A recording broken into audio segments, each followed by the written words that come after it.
नमस्कार दोस्तों, मैं हूं वैभव और मैं आप सभी का स्वागत करता हूं मेरी वीपी का टेक बैंक यूट्यूब चैनल।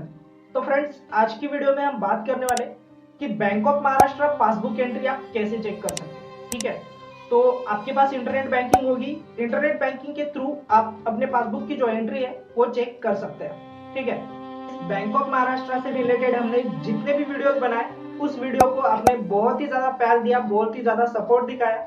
तो फ्रेंड्स, आज के इस वीडियो में अगर आप वो वीडियो देखना चाहते हैं तो हमारे चैनल में जाकर उन वीडियो को चेक कर सकते हैं। अगर आपको कोई क्वेरीज है तो वो भी आप इसमें सॉल्व कर सकते हैं।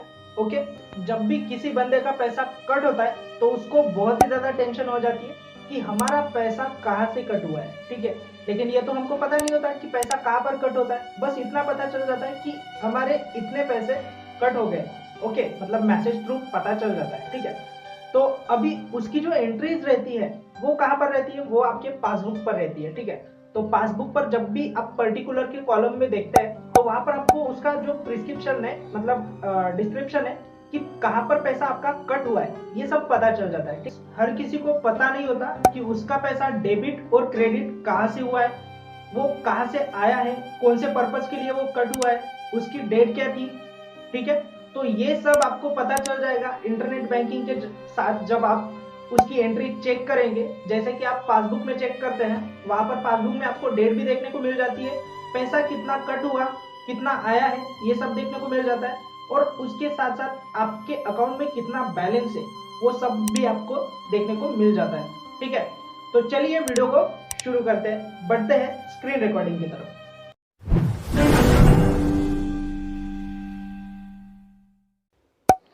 तो फ्रेंड्स, पासबुक की जो एंट्री है उसको चेक करने के लिए आपके पास इंटरनेट बैंकिंग होनी चाहिए। आज हम इंटरनेट बैंकिंग के थ्रू ही पासबुक की एंट्री चेक करने वाले हैं। ठीक है, तो हम यहाँ पर सबसे पहले लॉगिन करेंगे महासिक्योर एप्लीकेशन की मदद से, क्योंकि ये सबसे ज़्यादा फास्ट होता है। ठीक है, तो जैसे ही आप महासिक्योर एप्लीकेशन को खोलेंगे तो यहाँ पर आपको लॉगिन करने को बोलेगा। तो आप यूज़र आईडी और पासवर्ड के साथ आप लॉगिन करेंगे यहाँ पर। तो कुछ इस तरह का इंटरफेस आता है सामने से bank of Maharashtra net banking Mahasecure application का। तो फ्रेंड्स, अभी यहाँ पर आपको अपनी यूज़र आईडी डाल देनी है और सबमिट पर क्लिक कर देना है। फ्रेंड्स, हमने यहाँ पर अपनी यूज़र आईडी डाल दी। अभी हम सबमिट ऑप्शन पर क्लिक कर देंगे। तो जैसे हम सबमिट पर क्लिक करेंगे तो ये अपनी यूज़र आईडी जो है वो चेक कर लेगा सबसे पहले। अगर सही है तो ही एप्लीकेशन ये सामने बढ़ाता है, नहीं तो फिर यहीं पे स्टॉप हो जाता है। फिर आपको वेरिफिकेशन करना पड़ता है सिक्योरिटी क्वेश्चन के साथ। ठीक है, तो यहाँ पर हमारा जो यूज़र आईडी है वो सही है। तो अभी हम यहाँ पर हमारा जो महासिक्योर का पिन है वो एंटर कर देंगे।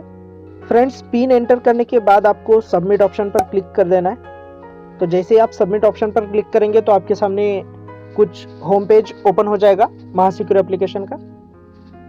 तो हमारा जो होम पेज है महासिक्योर एप्लीकेशन का, ये हमारे सामने ओपन हो चुका है। तो अभी हमको यहाँ पर इंटरनेट बैंकिंग ऑप्शन को सिलेक्ट कर लेना है। ठीक है, यहाँ पर आप ऑनलाइन पेमेंट भी चेक कर सकते हैं, चेंज पिन भी कर सकते हैं इसका चेंज महासिक्योर एप्लीकेशन का। ओके, तो यहाँ पर हम नेट बैंकिंग एप्लीकेशन को सिलेक्ट करेंगे सबसे पहले। फ्रेंड्स, यहाँ पर आपको यूज़र आईडी, पासवर्ड और कैप्चा फिल कर लेना है। यहाँ पर क्विक स्टार्ट इन में आप चेंज भी कर सकते हैं, होम पेज भी रख सकते हैं, या तो फिर अकाउंट इन्फॉर्मेशन या फंड ट्रांसफ़र का, इंक्वायरीज का या प्रोफाइल का डायरेक्ट पेज भी आप लॉगिन कर सकते हैं। ठीक है, तो हम यहाँ पर होम पेज ही सिलेक्ट रहने देते हैं क्योंकि हमको होम पेज पर ही जाना है। ठीक है, तो अभी हम यहाँ पर लॉगिन पर क्लिक कर देंगे। तो जैसे ही हम लॉगिन पर क्लिक करेंगे तो कुछ 2-3 सेकंड में हम लॉगिन कर जाएंगे इंटरनेट बैंकिंग में। आपके नेट के ऊपर डिपेंड करता है ये।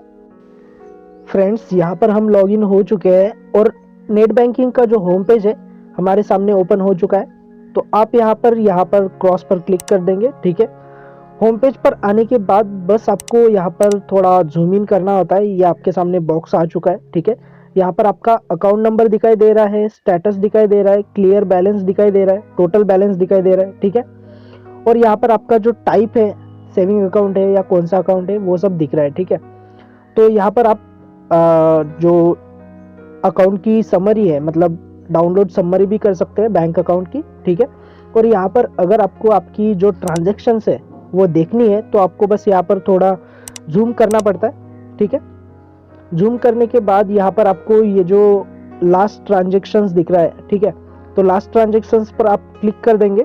ठीक है, यहाँ व्यू दिख रहा है, तो व्यू पर आपको क्लिक करना होता है।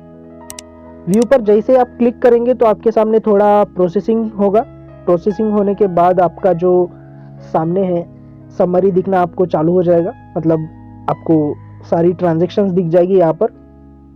जैसे कि यहाँ पर आपको दिखाई देगा कि बैलेंस, और यहाँ पर चैनल दिखाई देगा, यहाँ पर क्रेडिट दिखाई देगा, और यहाँ पर डेबिट हुए सब कॉलम्स में आपको दिखाई देगा। ठीक है, यहाँ पर आपको चेक रेफरेंस नंबर भी देखने को मिल जाएगा, और यहाँ पर आपको बहुत सारी मतलब पूरी डिटेल्स मिल जाएंगी। यहाँ पर आपको डेट भी चेक कर सकते हैं या रेफरेंस भी चेक कर सकते हैं। ठीक है, और यहाँ पर अगर आप चाहते हैं कि ये पीडीएफ फाइल आपको डाउनलोड करनी है और प्रिंट आउट की ज़रूरत है आपको, तो आप यहाँ पर डाउनलोड पीडीएफ पर क्लिक करके इसको डाउनलोड भी कर सकते हैं। ठीक है, और अगर आपको यहाँ पर क्लोज करना है तो क्लोज का बटन भी है, तो आप क्लोज दबाकर इसको क्लोज भी कर सकते हैं। फ्रेंड्स, यहाँ पर ये जो पर्टिकुलर का कॉलम है, तो यहाँ पर आपको देखने को मिल जाएगा कि आपका पैसा कहाँ पर डेबिट हुआ है और कहाँ से आया है, ये सब देखने को आपको यहाँ पर पर्टिकुलर के कॉलम में मिल जाएगा। मेरा एक बार ऐसे मेंटेनेंस चार्ज कटा था, ठीक है, 236 रुपीज़। तो यहाँ पर देखिए, यहाँ पर दिखाई दे रहा है कि एटीएम का मेंटेनेंस चार्ज कटा करके।